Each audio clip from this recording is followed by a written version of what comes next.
Hi everyone, welcome to my channel. I'm so happy you're here.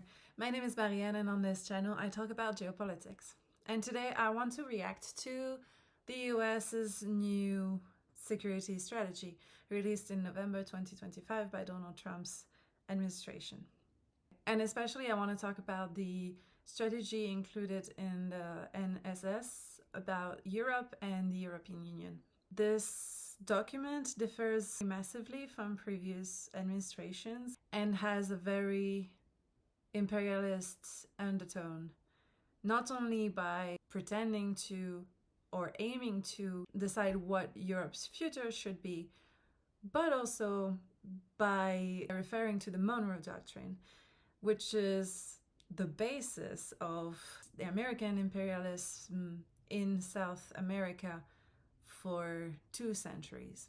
It was declared by the president James Monroe in 1823. It was a foundational US foreign policy that warned European powers, who were all imperial powers at the time, against further colonization and interference in the Americas. So the Americas is not open for colonization to Europe.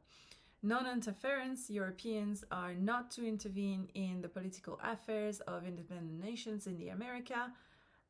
This would be considered as an hostile act by the US, and they were to be considered completely separate spheres of influence. And this was also the basis of the justification of US intervention in Latin America later on. The Americas was reserved for the United States of America. And today, Donald Trump's administration is literally writing that it reiterates the Monroe Doctrine, essentially asserting a neo-imperialist presence in the region. We want to ensure that the Western Hemisphere remains reasonably stable and well-governed, enough to prevent and discourage mass migration to the United States.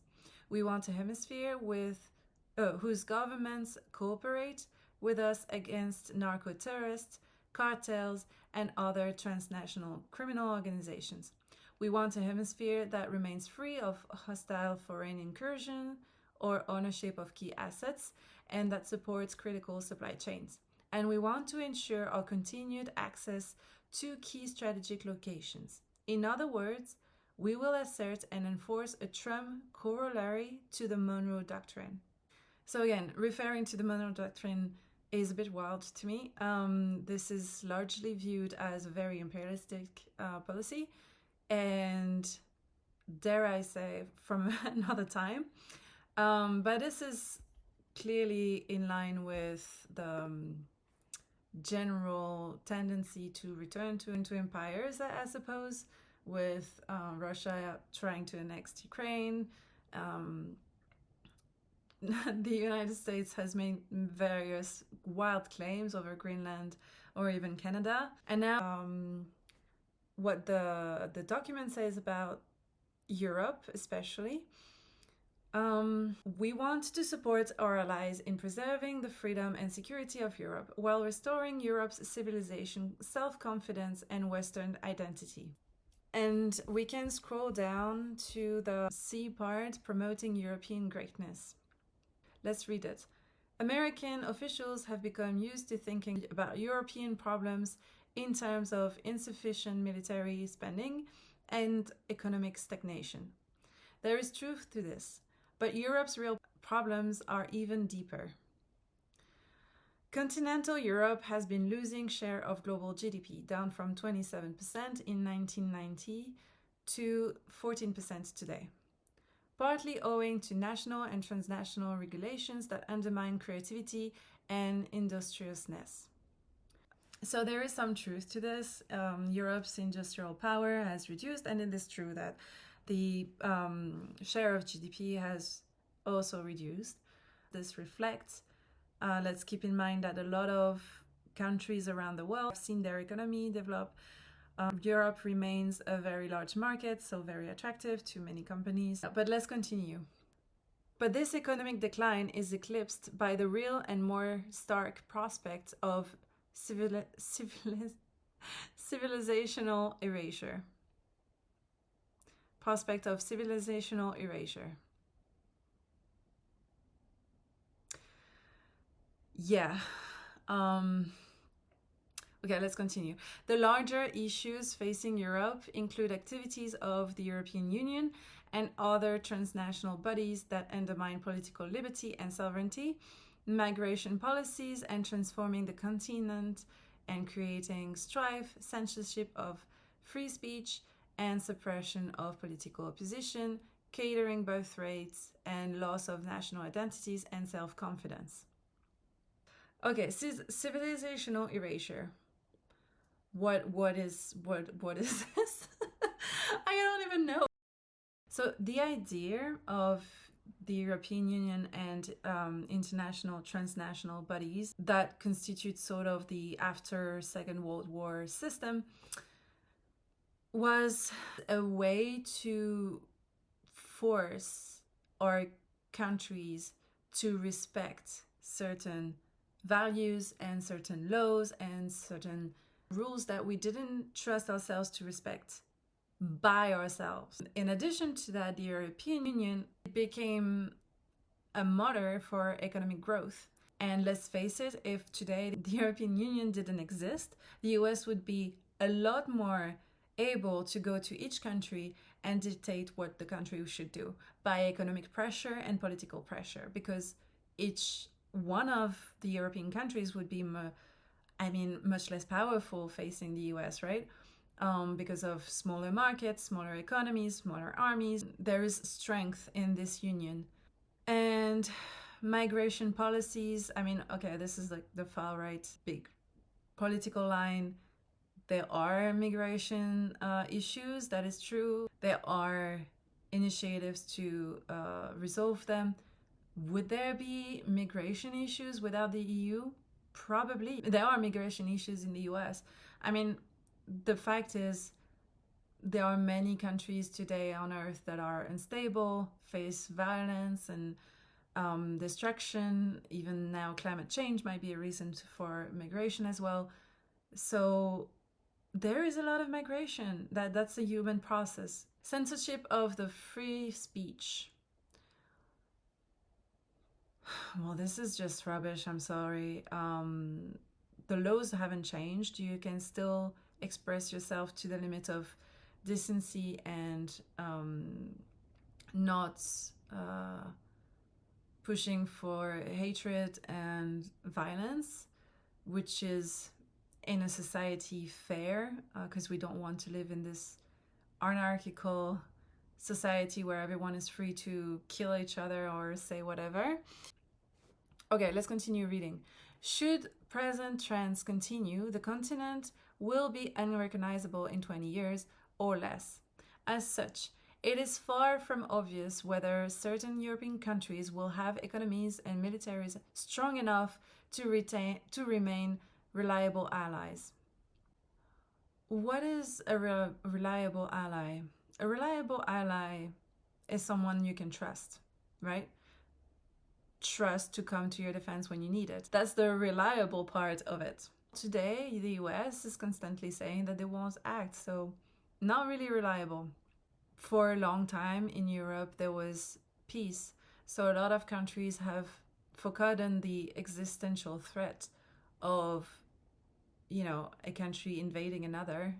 That possibility was not really thinkable, or a lot of us didn't want to believe in it. Well, the return to this reality is bringing a lot of countries to invest a lot more in their military. Most countries have a military budget on the rise, and if not, it is not justified by, this is not necessary, more by political trade-off and budget trade-offs that need to be made.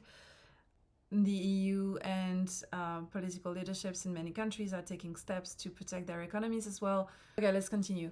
Many of these nations are currently doubling down on their present path. We want Europe to remain European, to regain its civilization self-confidence, and to abandon its failed focus on regulatory suffocation. So first on self-confidence and civilizational bullshit. I'm wondering what they're referring to. Is it self-confidence on the global stage, which is true, is lacking because of how the EU functions? It's a group of 27 states that need to agree. So of course it's harder compared to just one government decided of its political line.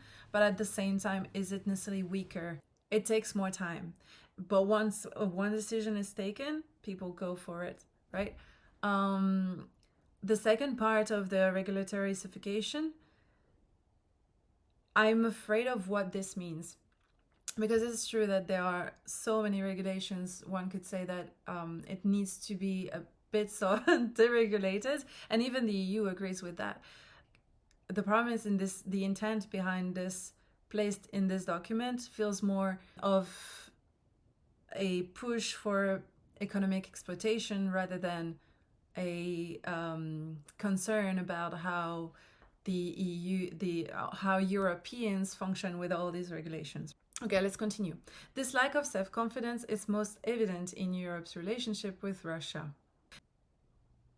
I would say the lack of self-confidence is most evident everywhere except for Russia. Europe has actually been quite united on that front, except for Hungary, obviously, and Slovakia more recently. There is the issue of what to do with Russia's funds that are frozen in Europe. That is an area of indecisiveness. But at the same time, apparently the US administration is pushing for Belgium not to release them so that they could be used by Russia and the US. European allies enjoy a significant hard power advantage over Russia by almost every measure, save nuclear weapons. Yes, that's a big but, right? That's the reason why it's not happening. That although a lot of people say, oh yeah, this is a posture. Putin is never going to use the nuclear weapons. There is always this risk. And I think this is also why Biden was limiting Ukraine and what it could do and targets at that time. Because yes, Russia has been threatening of using the nuclear weapons many times. It still does on Russian media. And that is not something that you can simply ignore. That's part of the deterrence, right? So, okay. Let's continue. As a result of Russia's war in Ukraine, European relations with Russia are now deeply attenuated, and many Europeans regard Russia as an existential threat. Managing European relations with Russia will require significant US diplomatic engagement, both to re-establish conditions of strategic stability across the Eurasian landmass and to mitigate the risk of conflict between Russia and European states. So there is a reason why Europeans see Russia as an existential threat. Is because of its invasion and attempt to annex a neighbor and constant threats. Listen to Russian state media. It's very apparent and evident. It's in their language. And so far, before the war in Ukraine, they weren't taken seriously. The war happened. Well, now they're taken seriously. It is a core interest of the US to negotiate an expeditious cessation of hostilities in Ukraine in order to stabilize European economies, prevent unintended escalation or expansion of the war, and reestablish strategic stability with Russia, as well as to enable the post-hostilities reconstruction of Ukraine to enable its survival as a viable state. Just one caveat here, because before the war, I think the US didn't really understand what Russia viewed as a strategic threat from the US and its allies. So if you want to reestablish strategic stability, I think the conditions that Russia would impose might not be quite satisfactory to the US and its allies, and Europe especially. But under the right conditions, a peace in Ukraine, yes, but on Ukraine's terms. It cannot be Russia's annexing Donbass and then just being able to prepare for the next war. Okay, next. The Ukraine war has had the perverse effect of increasing Europe's especially Germany's external dependencies. Before the war, Germany had already a lot of dependencies, and especially on Russian gas, right? For energy, it has revealed those dependencies and showed how problematic they can be. And let's continue. Today, German chemical companies are building some of the world's largest processing plants in China using Russian gas that they cannot obtain at home. The Trump administration finds itself at odds with European officials who hold unrealistic expectations for the war, perched in unstable minority governments,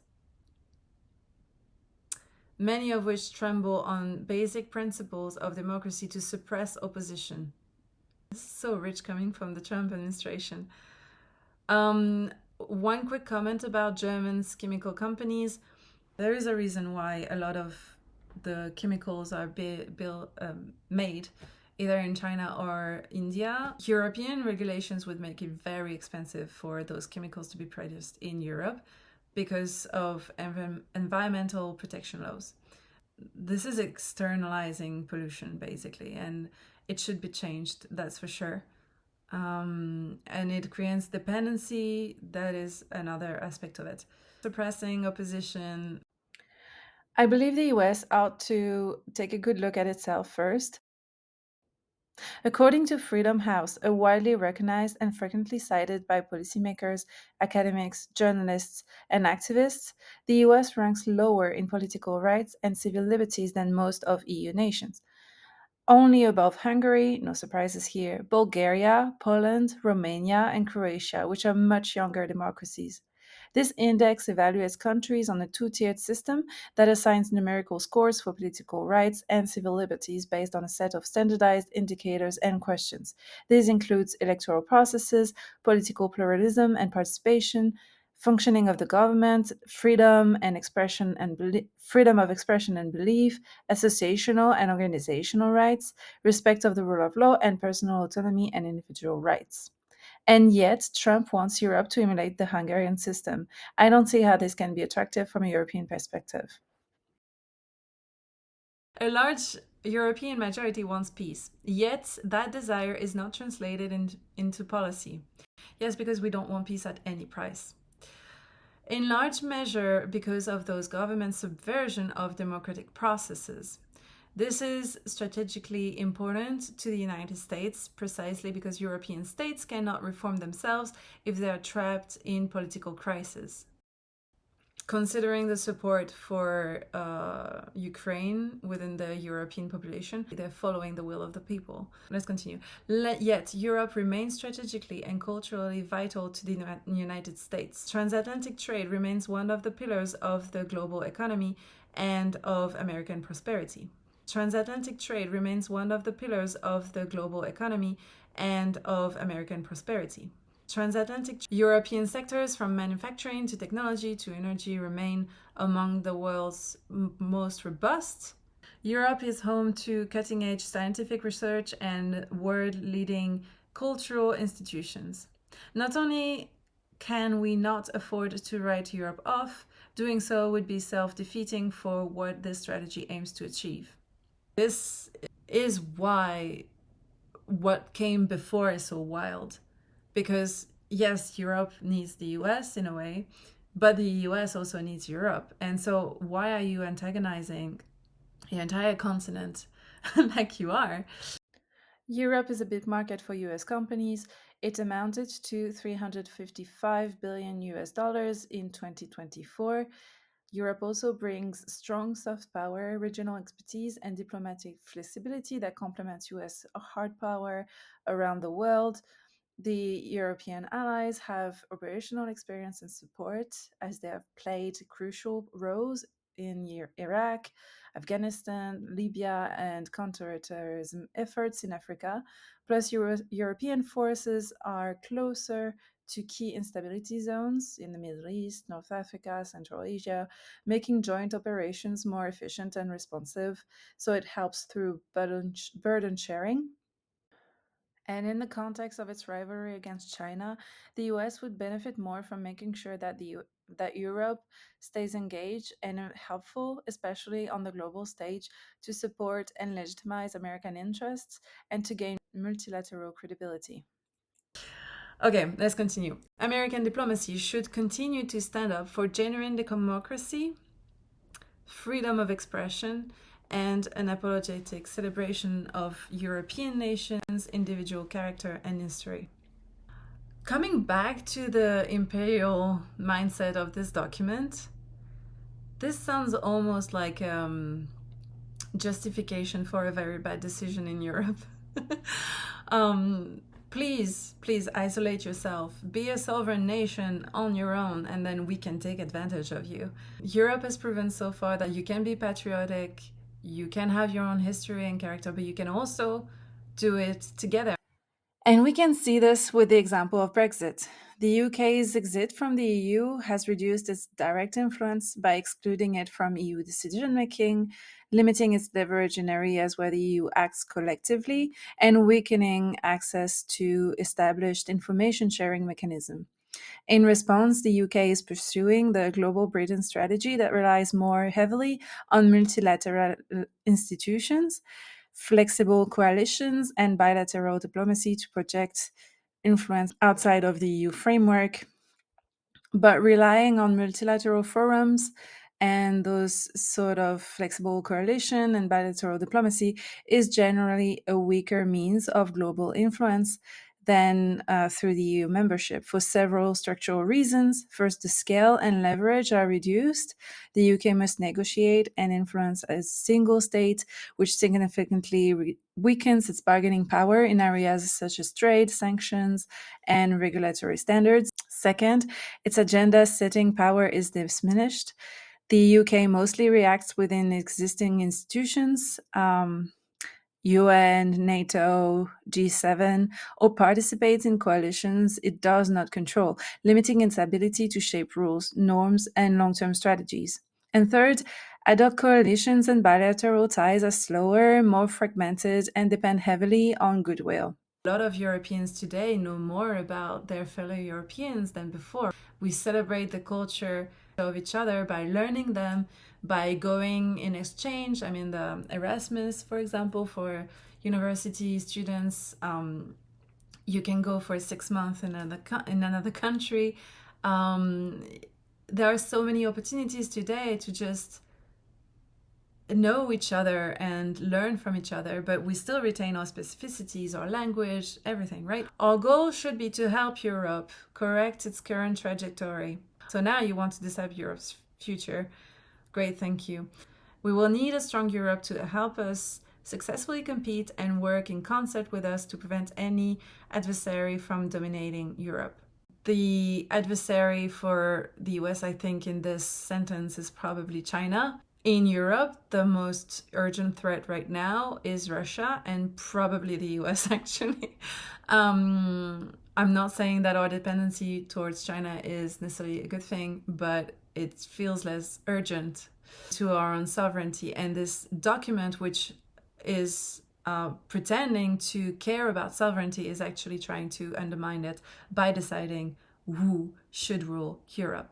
You know, this should be a decision that Europeans make, not a decision that Washington makes. Let's continue. America is, understandably, sentimentally attached to the European continent and, of course, to Britain and Ireland. The character of these countries is also strategically important because we count upon creative, capable, confident, democratic allies to establish conditions of stability and security.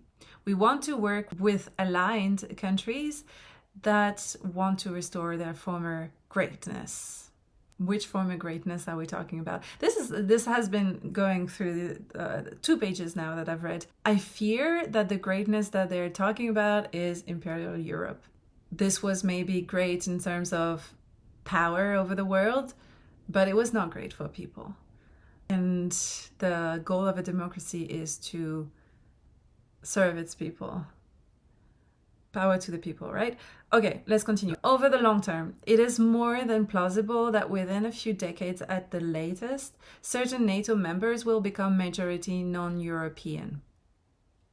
As such, it is an open question whether they will view their place in the world or their alliance with the United States in the same way as those who signed the NATO Charter.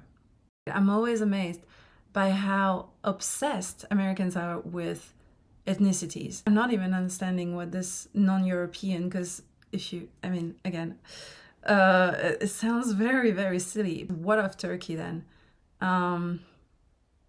It's partly European, but the capital is not in Europe. So what about it then? What about Canada? I mean, what is the point of this paragraph? It's not because you are not, let's say it how they're thinking, right? Not majority white, that you cannot be in NATO. I mean, that you cannot be aligned, that you cannot be allied, and that you cannot have the same national security interests. And vice versa, right? Even if you are, let's say, fully white, that doesn't mean that you are aligned with NATO. Our broad policy for Europe should prioritize reestablishing conditions of stability within Europe and strategic stability with Russia, enabling Europe to stand on its own feet and operate as a group of aligned sovereign nations, including by taking primary responsibility for its own defense, without being dominated by any adversarial power. The US now wants to step back and withdraw, be a bit more isolationist or whatever, but still control whatever Europe does. The thing is, if the US withdraws that much, Europe doesn't have to follow whatever the US wants that much, right?